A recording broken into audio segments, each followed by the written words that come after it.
दीप से दीप जलाते चलो, दीप से दीप जलाते चलो।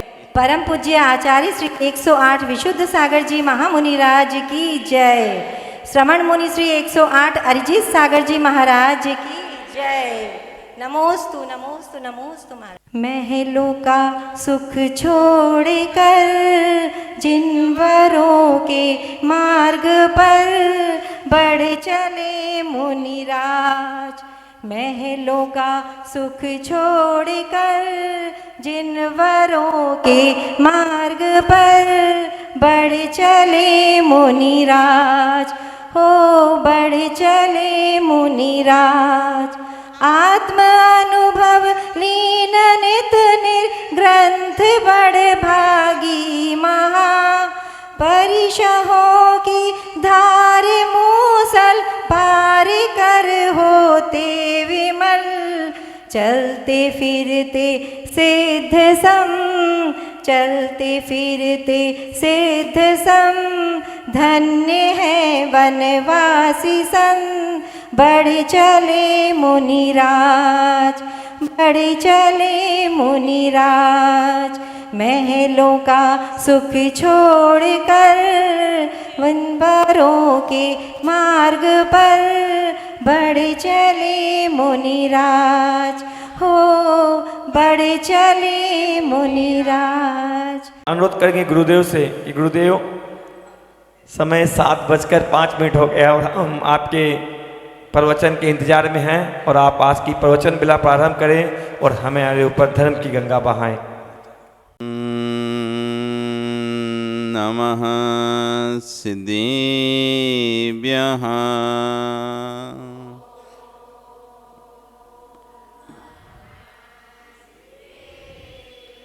ॐ नमः सिद्धेभ्यः।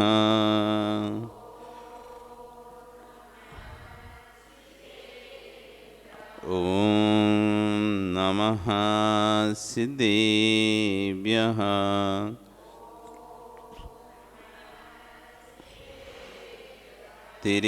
मोक्षमार्गस्य नेतारं वेदारं कर्मभूवृतां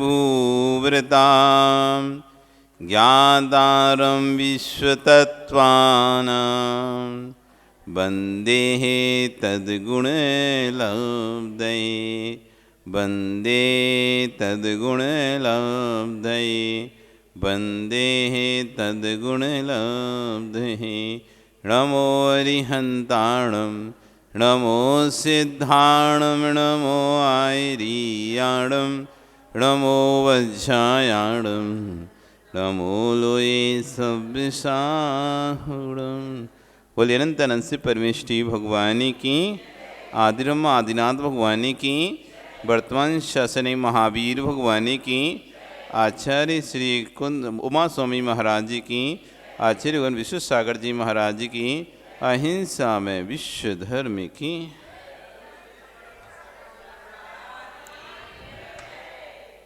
बंधु, हम यहाँ पर कर्म के बारे में चर्चा कर रहे थे। कल हमने कर्म की प्रकृति के बारे में समझा था। 4 प्रकार से कर्म का बंध होता है: प्रकृति, प्रदेश, स्थिति और अनुभाग रूप। जो भी कर्म बनता है उसमें 4 वस्तुएं रहती हैं। प्रकृति यानी उसका नाम, उसका स्वभाव। तो हमने कल समझा था 8 कर्म हैं। तो प्रत्येक कर्म का अपना अपना स्वभाव है। ये एक दूसरे में हस्तक्षेप नहीं करते। ज्ञानवर्णी काम ज्ञानवर्णी करेगा, दशनवर्णी काम दशनवर्णी करेगा, वेदनी काम वेदनी, मोहिनी का मोहिनी, आयु का आयु, नाम का नाम, गोत का गोत, अंतराय का अंतराय। कोई किसी का काम नहीं करता। सब जैसी इंद्रियां अहमेंद्र हैं, वैसी स्वतंत्र स्वतंत्र कर्म अपने अपने में स्वतंत्र हैं। जैसे आँख का काम नाक नहीं करती ना, नाक का काम आँख नहीं करती, नाक का काम नाक ही करेगी, आँख का काम आँख ही करेगी, मुख का काम मुँह ही करेगा, कान का काम कान ही करेगा। कोई एक दूसरे में ना तो हस्तक्षेप करता ना एक दूसरे के काम करता। ऐसी प्रत्येक कर्म अपने अपने कार्य में स्वतंत्र है। ज्ञानवर्णी अपना काम करेगा। किसी को ज्ञान का आवरण हो सकता है लेकिन उसकी देखने की क्षमता बहुत अधिक हो सकती है, किसी की देखने की क्षमता कम हो सकती है, अंधा हो सकता है, लेकिन ज्ञान का क्षोभसम अधिक हो सकता है। बोले एक दूसरे से दूसरे का लिंक नहीं है। यदि उसका ज्ञानावरणी आवरण है तो ज्ञान पर आवरण पड़ेगा, दर्शनावरणी का दर्शन पर आवरण पड़ेगा।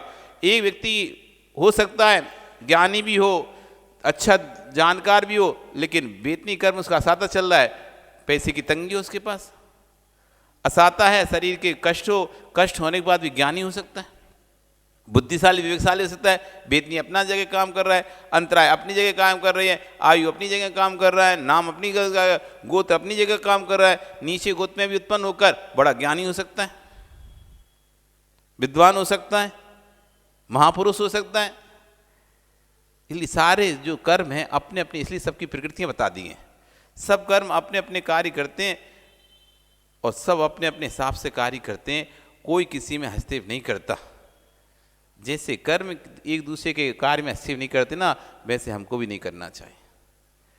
पर हम अपने कार्य को तो नहीं देखते, हम दूसरों कार्य को देखकर हस्तक्षेप करते फिरते हैं। तो यहाँ अब कह रहे हैं प्रकृति हो गई, अब प्रदेश। प्रदेश यानी कितनी मात्रा में कर्म आएंगे, संख्या, कर्मों की संख्या, असंख्यात लोक प्रमाण आएंगे, संख्यात लोक प्रमाण आएंगे, एक लोक प्रमाण, दो लोक प्रमाण, संख्यात, असंख्यात, अनंत के झुंड में, मतलब एक समूह होता है ना, कितने स्कंद में ये कर्म हमारी आत्मा में आके बंधेगा। जैसे कहें कि कितने लोग आ रहे हैं, आपको सूचना आई कि अमुक जगह से लोग आ रहे हैं, तो आपने सोचा कौन है, किस प्रकृति के लोग हैं? अरे जैन सात्विक प्रकृति के लोग हैं, सभी सात्विक प्रकृति के हैं। ये आपने प्रकृति पता कर ली, सात्विक प्रकृति के लोग हैं जैन लोग हैं, सात्विक प्रकृति के लोग हैं, लड़ाकू नहीं, नहीं, बहुत अच्छे हैं, सज्जन हैं, इनकी प्रकृति है। सज्जन लोग आ रहे हैं, अच्छी प्रकृति के लोग आ रहे हैं, तो आपने ठीक है। फिर आपका दूसरा प्रश्न होता है कितने लोग आ रहे हैं, कितने आ रहे हैं? ये तो ठीक है, अच्छे लोग आ रहे हैं, लेकिन कितने आ रहे हैं? 1, 2, 5, 10, 100, 50, उस हिसाब से व्यवस्था करेंगे ना। ऐसी कर्म की तो अगर नाम की ज्ञानावरणी में आएगा, लेकिन ज्ञानावरणी कर्म कितनी मात्रा में आएगा? संख्यात, असंख्यात, अनंत स्कंदों के रूप में, स्पर्धक के रूप में, पुद्गल परमाणु के रूप में कैसा आएगा? ये फिर हमारी प्रकृति प्रदेश नियत करेगा कि कितनी मात्रा में कर्म आएंगे, कितनी मात्रा में कर्म आएंगे। फिर तीसरा होती है स्थिति। तीसरी होती है स्थिति कि कर्म कितनी देर तक रुकेंगे। जैसे आपके यहाँ कोई आया, कौन था, आपने पता किया, अमुक व्यक्ति है, अच्छा है, वह सज्जन व्यक्ति है, कितने लोग आ रहे हैं? 10 लोग आ रहे हैं, ठीक है, 10 लोग आ गए। अब फिर अगला प्रश्न उठेगा आपका, कितने दिन तक रहेंगे? क्या प्रश्न होगा? कितने दिन तक रहेगा? तो ऐसी कर्म भी हमारी आत्मा में कितने दिन तक रहेगा, ये हमारी हो गई क्या? स्थिति।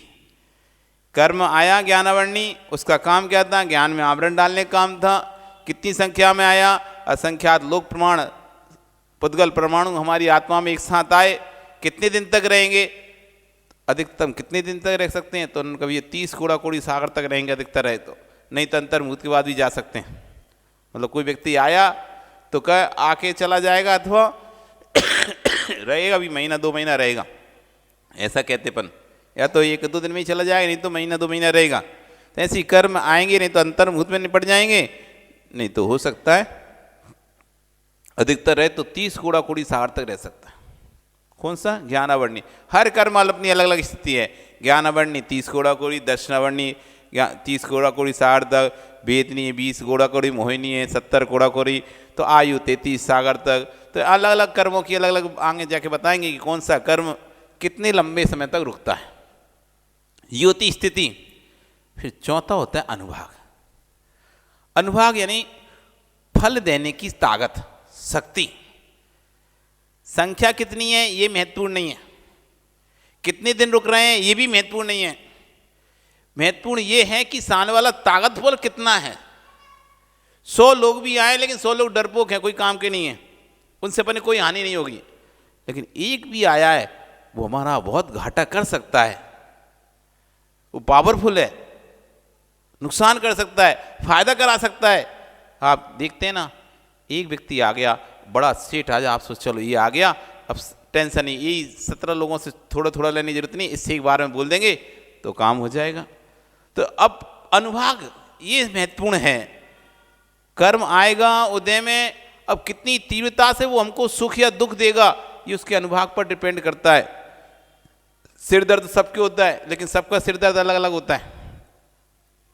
पेट दर्द सबके होता है, लेकिन सबका पेट दर्द अलग अलग होता है। आंखें सबकी दर्द करती हैं, लेकिन सबकी आंखें अलग अलग दर्द करती है। अब कोई ने अधिक अनुभाग का बांध के रखा है तो सिर फटा जाता उसका, एक सेकंड भी, एक क्षण भी उसे शांति नहीं होती। और किसी का कम अनुभाग होता है तो सिर दर्द थोड़ा थोड़ा चलता रहता है, काम भी करते रहता है, कोई दिक्कत नहीं, चलने दो, हो रहा है, ध्यान ही नहीं दे रहा वो। थोड़ी बहुत आपके शरीर में कष्ट पीड़ा तो बनी रहता है, थोड़ा बहुत दर्द तो बना ही रहता है, लेकिन आप कोई ध्यान ही नहीं दे, अपना काम में लगे रहते हो, दुकान व्यापार काम में लगे रहते हो, ये गृहस्थी के कार्य में माताएं लगी रहती हैं, थोड़ा बहुत हाथ पैर तो दर्द करती हैं, सबके दुखती हैं, लेकिन वो इतने अनुभाग नहीं उनका कि वो आपको रुला दें। लेकिन एक ऐसे हाथ पैर दर्द करते हैं आदमी रोने लगता है। कभी रोए कि नहीं रोए? पैर कभी हाथ इतना तेज दर्द करता है, इतना तेज दर्द करता है कि आपको रोना तक आ जाता है। और कभी सामान से चलता ही रहता है, वैसे तो होता ही रहता है। तो ये अनुभाग है कि असाता का हो चाहे साता का हो, कितनी तीव्रता से आएगा, कितनी शक्ति से आएगा, कितनी शक्ति से बाहर करेगा। सुनार की 100 चोट करेगा या लोहार की 1 चोटी करेगा? 100 सुनार की 1 लोहार की। बोलते ना कि सुनार क्या गए, एक छोटी सतोड़ी से लेके टुक टुक टुक टुक धीरे धीरे धीरे कर देता है। वो 100 चोट देगा तो उतना असर नहीं करेगा, लोहार एक जोर से हथौड़ा मारेगा। तो ये अनुभाग है। 100 हथौड़ा पड़ने पर भी कष्ट नहीं हो रहा, 100 हथौड़ा पड़ने पर भी कष्ट नहीं हो रहा, एक हथौड़े में आदमी अधमरा हो गया। तो अनुभाग ये सबसे महत्वपूर्ण है कि भाई कितनी ताकत से फल देने आएगा ये कर्म। और साथ में फिर स्थिति महत्वपूर्ण हो जाती है। यदि फल ज्यादा अनुभाग का है तो आदमी रो रो के जीवन निकालता है, कब खत्म होगी, कब ये कष्ट खत्म होंगे, कब ये संकट खत्म होंगे, कब तक मुझे ऐसी विपत्ति झेलना पड़ेगा, कब इसका अंत आएगा। स्थिति लंबी बांध ली, स्थिति लंबी बांध ली और अनुभाग भी लंबा है, अनुभाग भी मजबूत है, तो आदमी रो रो कर जीवन निकालता है। व्यक्ति का पूरा जीवन कष्ट में निकल जाता है। कई लय जीव होते हैं जन्म से लेकर मरने तक पूरा जीवन उनका कष्ट में व्यतीत होता है, संघर्ष में व्यतीत होता है, कष्ट में संघर्ष में व्यतीत होता है। कभी भी उन्हें सुख शांति मिल ही नहीं पाती। कभी एक से निपटते हैं तो दूसरी समस्या खड़ी हो जाती है, दूसरी निपट तीसरी, शरीर से सही होते तो घर के परिवार का कोई शरीर खराब हो जाता है, इसकी इलाज कराओ, उसका इलाज कराओ, कहीं व्यापार की समस्या, कहीं बेटों की समस्या, कहीं पोतों की समस्या, कहीं बहू की समस्या, मतलब हर समय जूझता ही रहता है। लंबी स्थिति का इसने असाता बांध के रखा है।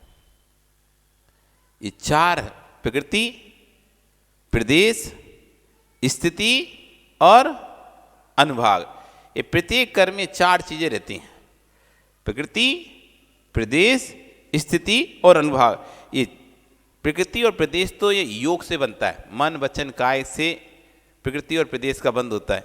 जैसा आपका शरीर की हाव भाव होगा, जैसे आपके वचन होंगे, जैसे आप मन में सोचोगे, उस हिसाब से आपकी प्रकृति आई, कौन सा कर्म बंध रहा है और कितनी संख्या में आना है, ये डिसाइड करता है योग। योग बोलते हैं मन वचन काय की प्रवृत्ति को क्या कहते हैं? योग। योग ये डिसाइड करता है कि कौन सा कर्म आना है और कितनी संख्या में आना है। और कसाय डिसाइड करती है कि कितनी देर तक रहेगा ये आगे और कितनी ताकत से रहेगा। क्रोध, मान, माया, लोभ, ये 4 कसाय हैं। तो कौन व्यक्ति कितनी कसाय में भरकर कर्म कर रहा है।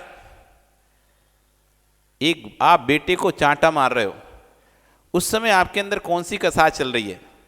तीव्र है, मंद है, मंदतम है, मंदतर है, कैसी कसाय चल रही है? मंद, मंद, मंदतर, मंदतम, कौन सी कसाय चल रही है? उस हिसाब से आपने बेटे गाल जो चांटा मारा है, उस हिसाब से आपको कर्म का बंध होगा। आप किसी से झूठ बोल रहे हो, अब झूठ के पीछे आपकी कितनी तीव्र लोभ है या मान है या माया है या क्रोध है, कौन सी कसाय कितनी तीव्र है, उस हिसाब से उसका कर्म का बंध होगा झूठ का। एक ही झूठ एक साथ 4 लोग बोल रहे हैं, 4 लोगों को अलग अलग कर्म का बंध होगा। उनकी कसाय के अंश कौन के किसके कितने अधिक हैं, ये निर्णय करेगा कि आपको कितनी देर तक, कितने लंबे समय के पीरियड तक और कितनी ताकत से वो कर्म का उदय बाद में आएगा।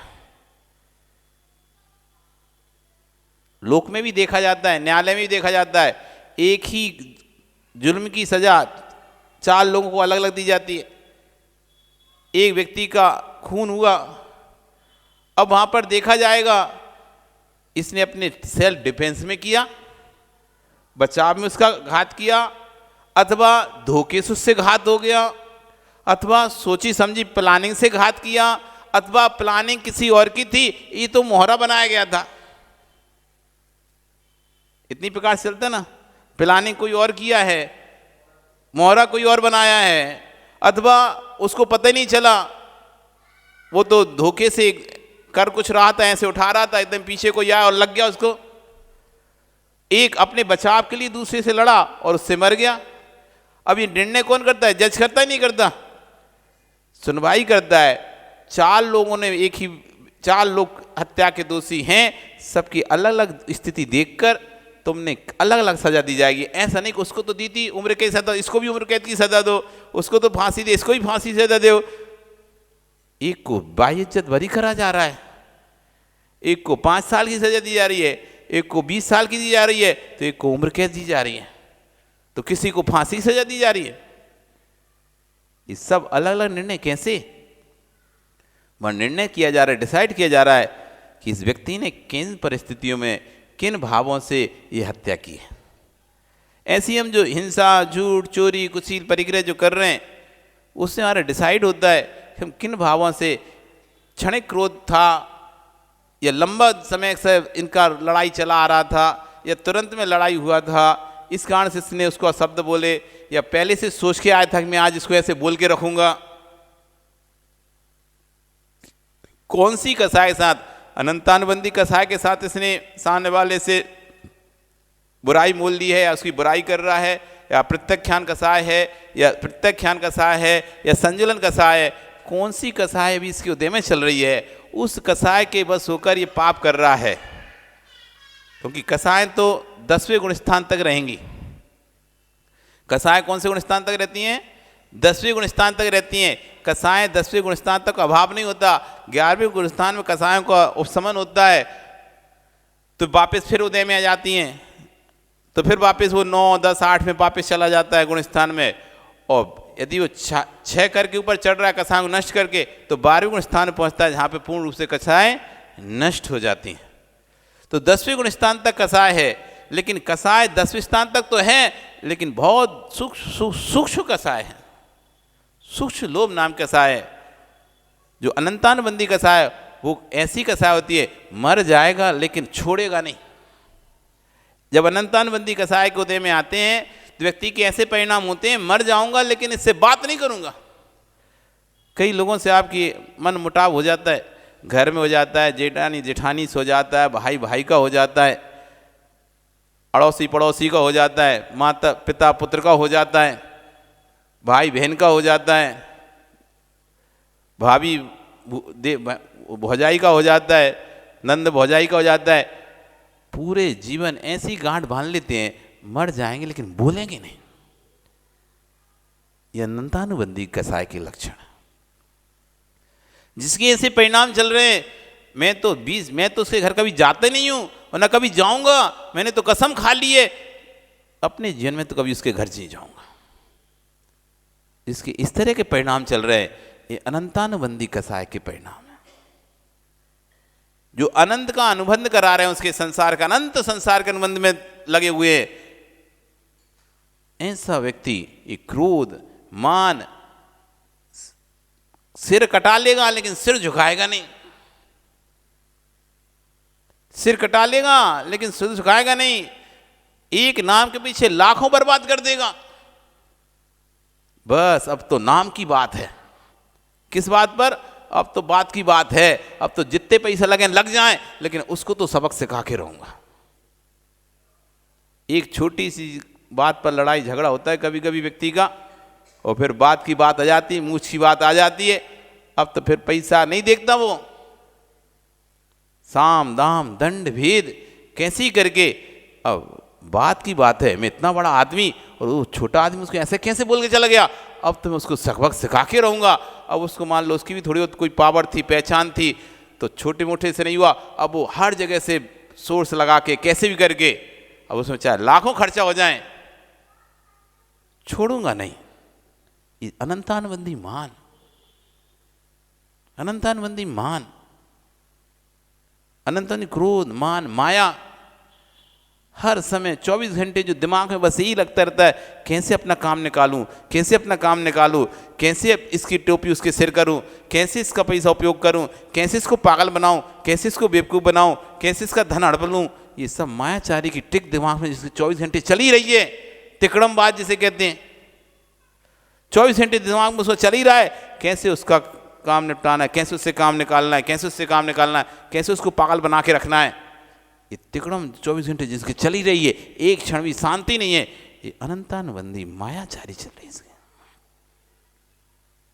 लोभ, हर समय पैसा पैसा पैसा, पैसे के आगे ना परिवार है जिसके, पैसे के आगे ना घर है जिसका, पैसे के आगे ना मंदिर है, ना भगवान है, ना गुरु है, ना प्रभु है, कोई नहीं जिसके आगे। सबसे बड़ा रुपया, बाप बड़ा ना भैया, सबसे बड़ा रुपया। जिसकी ऐसी सोच है वो पैसे के लिए कुछ भी करने तैयार हो जाएगा, उस पैसे को बचाने के लिए खुद नाली साफ कर लेगा घर की। स्वीपर को बुलाएंगे तो 100 रुपये ले लेगा, तो क्या करना, अपनी चड्डी पहन के सुबह से भगवान के अभिषेक करने तो नहीं आएगा, और चड्डी बनियान में झाड़ू लेके नहीं और नाली साफ करते दिखेगा। पैसा बचाएं, चमड़ी चली जाए दमड़ी ना जाए, चमड़ी चली जाए सो चली जाए, दमड़ी ना जाए। ऐसा जो जीव है, शरीर खराब हो जाए सो हो जाए, लेकिन भैया मैं तो व्यापार में सुबह से लेकर शाम तक लगा रहूंगा, ना कोई शरीर का ध्यान, ना भोजन का ध्यान, कुछ भी नहीं है, ना समय पे खाना, ना समय पे सोना, ना समय पे उठना, बस उठे सो पैसा, जगे सोए तो पैसा, पैसा करते करते, और उठे तो सुबह से उठे चलो दुकान चलना है, व्यापार खोलना है, और आए सो सब हिसाब किताब करा गए, सो आ गए। मतलब सुबह भी पैसे से और रात भी पैसे से। जिसे पैसे के आगे कुछ भी नहीं दिखाई दे रहा, ऐसा व्यक्ति लोभी, अनंतानुबंधी लोभ। ऐसा व्यक्ति 1 रुपये भी बचा रहा है, उसको तीव्र अनंतानुबंधी लोभ के कारण से कर्म का बंद हो रहा है। क्यों? क्योंकि उसकी प्रकृति इस तरह की है, इसको सजा अधिक मिलेगी। अनंतानुबंधी कसाय वाले को अधिक स्थिति पाप कर्म की, पुण्य की नहीं, पाप कर्म की स्थिति अधिक बनेगी, और पाप कर्म का अनुभाग भी अधिक बनेगा। पुण्य कर्म की स्थिति थोड़ी सी बनेगी और पुण्य कर्म का अनुभाग थोड़ा सा बनेगा। लोभी प्रकृति का व्यक्ति यदि 1000 रुपये दान देगा तो उसके दान का उसको न्यून मिलेगा, और उदार प्रवृत्ति का व्यक्ति थोड़ा सा दान भी देगा तो उसको फल अधिक मिलेगा। लोभी प्रकृति का व्यक्ति 1000 रुपये भी दिया उसने, क्योंकि उसके पास तो करोड़ की व्यवस्था थी, उसने 1000 रुपये दिया, करोड़ों की आय है, उसमें से 1000 रुपये दिए। लोभ था ना कि ज़्यादा नहीं निकालना, तो करोड़ों की व्यवस्थाओं में से 1000 रुपये दे दिया। और एक व्यक्ति के पास लाखों की व्यवस्था, हजारों की व्यवस्था थी, उसमें से उसने 100 रुपये भी दिया, तो उसका परसेंटेज ज़्यादा है। करोड़ वाले के लिए तो 0.1% भी नहीं पड़ा, 1% हुआ, और हजारों कमाता था, उसमें से उसने 100 रुपये भी दिए, तो उसने तो 10% दे दिया, 1% दे दिया, तो दिया किसने ज़्यादा? उदार प्रकृति का व्यक्ति दान देगा तो अधिक पुण्य का संचय करेगा। लोभी प्रकृति दान देगा, लोभी स्वाभाविक प्रकृति व्यक्ति दान देगा तो अल्प पुण्य का बंद करेगा। एक ही राशि को देने पर भी अंतर हो जाएगा, समान राशि देने पर भी अंतर आएगा। वो समान राशि दे तो रहा है, लेकिन वो उसमें देख रहा है इतना लाभ है इसलिए अपन इतना देते हैं। जो लोभी प्रकृति व्यक्ति होता है वो लाभ देखता है, इतना लाभ मिलेगा तो इतना देता है, उतना लाभ नहीं है तो उतना नहीं देता है। और उदार व्यक्ति की प्रकृति जो होता है वो लाभ नहीं देखता, भैया ठीक है अपन तो इतना सोच के आए थे, अपन तो इतना देना ही है, अपन तो मन में सोच लिए थे कि इतना तो मुझे देना ही है, अब ठीक है जो है सो है, वो अपना देता है। इसलिए जो अनंतानुबंधी वाला जीव होता है वो पाप का तो तीर बंद करता है लेकिन पुण्य का अल्प बंद करता है। जो उदार प्रकृति का जीव होता है वो पाप का अल्प बंद करता है, पुण्य का तीर बंद करता है। ये अनंतानुबंधी। अब आएगी क्या? अप्रत्याख्यान। कौन सी आएगी अब? अप्रत्याख्यान।